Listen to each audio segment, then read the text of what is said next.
Hello my dear friends and welcome back to another Star Wars news update. In today's video we're going to be talking about the Ahsoka series and the Book of Boba Fett. So as you guys are probably aware, it's been a bit of a dry spell for Star Wars news recently, but that's okay because most of us are anticipating the Book of Boba Fett later this month. And speaking of Boba Fett, that is the first thing we're going to be talking about in today's video. And then after this we're going to be talking about a very exciting update for Star Wars Ahsoka. But first, the Book of Boba. Ever since Jennifer Beals appeared as an unidentified Twi'lek in the trailer and TV spots, there has been a lot of speculation about who she's going to be playing, with some fans thinking she's only going to have a minor role, while others believe that her role is going to be far more substantial. Well, I think The Mandalorian already answered that question in Season 1, in a passing comment by Grief Karga.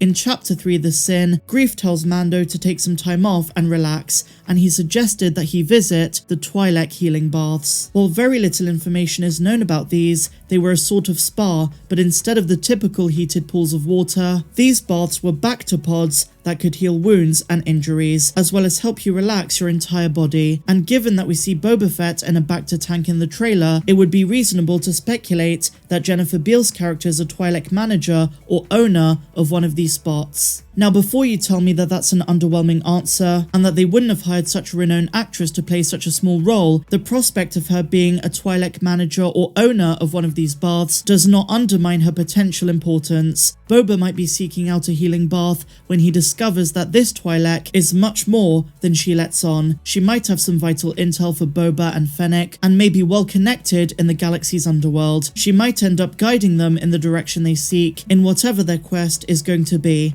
Now the Bacta footage in the trailer is clearly from after The Mandalorian Season 2 and explains why Boba looks so much healthier in the trailer of the Book of Boba Fett, especially compared to when we last saw him in The Mandalorian Season 2. And I think the usage of Bacta tanks following the incident of the Sarlacc pit might be a very regular necessity in Boba's life. Now if Jennifer Beals is playing a Twi'lek who runs a healing bath, which seems to also have a bar out front, then it would be a quaint nod towards a seemingly innocent statement made by Grief Karga to Din Djarin in The Mandalorian's first season. And I know what you're thinking, and yes, that does mean that Boba Fett is going to visit an in-universe version of the Polynesian spa. Oh, there are no words.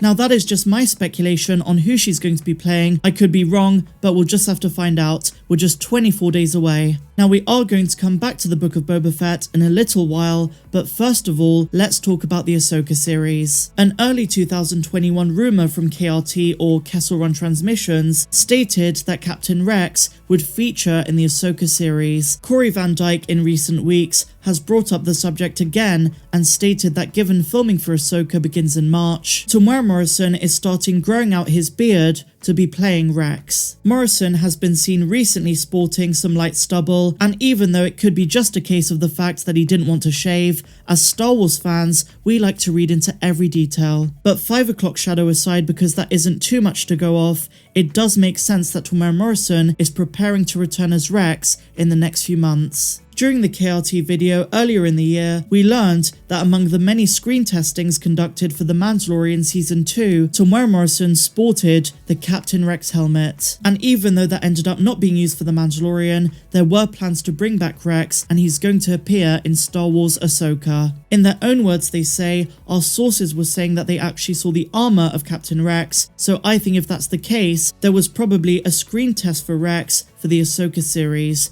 Rex was going to be part of the Rebels sequel, so if they're carrying that over to the Ahsoka series, he's going to be in it. And now, months on from that podcast, we know that the Ahsoka series is definitively going to be the continuation of Star Wars Rebels. Lucasfilm recently cast Natasha Liu as Sabine Wren, and we've also had many rumours of Mena Massoud as Ezra. Not to mention the most recent casting report of Ivanna Sakhno as an undisclosed role. And while there's been a bit of speculation that she might be playing Aralani, or maybe even Night Sister Merrin, for all we know this is not the case, and she could be playing a brand new character altogether, or maybe even a character we've already seen in Star Wars Rebels. Now, from what KRT are saying, it sounds a lot like the Rebels sequel had been something planned a long time before the Ahsoka series was announced. But now, they're going to use the Ahsoka series to continue those storylines, and there is a 99% chance that Captain Rex is going to make an appearance. In a recent video where I talked about every clone who's still alive during the time of The Mandalorian, I also explained why Rex needs to cameo in Ahsoka, as well as Wolf. And this leads me to my next point.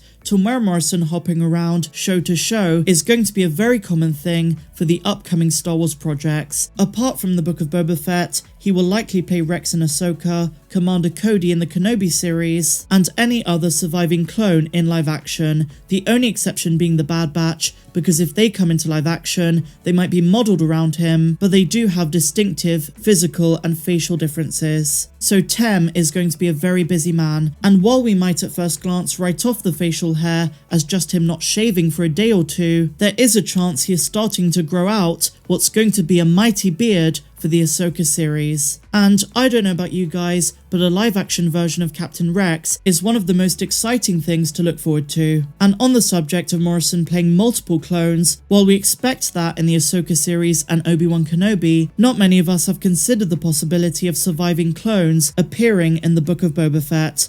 While a more unlikely show for them to appear, it is not completely out of the realm of possibility. You never know what Robert Rodriguez has in store, so just a bit of food for thought. So finally, my dear friends, just to have a bit of fun, we're going to finish on the weirdest things that Boba Fett got up to in Legends after escaping the Sarlacc. This is quite a comedic list and I wanted to share it with you. You might learn a few things while also having a bit of fun. Later this month, in his very own Disney Plus show The Book of Boba Fett, Boba is going to be a force to be reckoned with in the Star Wars underworld. And while this is going to be our first official canon look at what Boba got up to after escaping digestion, it's not the first time that Star Wars has pondered what the infamous bounty hunter got up to after cheating death. And as you're going to see, my dear friends, not all of these are in line with what you think of as in character for Boba. This is all in Legends, so it's not canon, it's not official.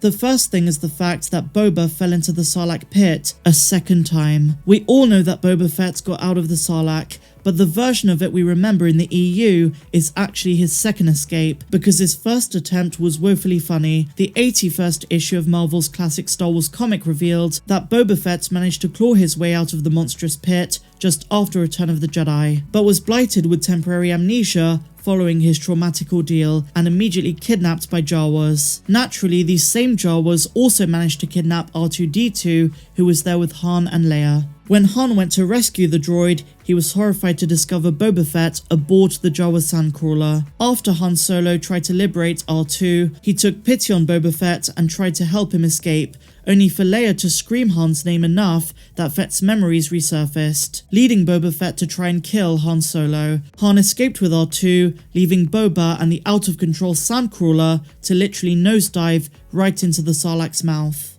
And the final very bizarre thing that happened to Boba Fett in the EU after he escaped the Sarlacc is being the best man at Dengar's wedding. Just like so many other things in the expanded universe, it feels so out of place for a Star Wars story. So in Legends, Boba was nursed back to health by Dengar after the Sarlacc pit. And this kickstarted a partnership that saw the duo become so close that Boba was invited to Dengar's wedding to his girlfriend, Minaru. And let's be honest, who doesn't want to picture the thought of Boba Fett, the biggest and baddest bounty hunter in the entire galaxy, not just at a wedding, but acting as a best man? I wonder what he wore and if he gave a speech. Ah yes, the wonders of the expanded universe. Now, on a serious note, I hope we do see Dengar in the Book of Boba Fett. He is one of the most logical tie-ins to the series, as well as others like Forlom, Zuckuss, and Bosk. So I hope you guys enjoyed that. Let me know your thoughts of this and everything we spoke about in the comments down below. If you enjoyed this one, you know what to do. Give me a big fat thumbs up.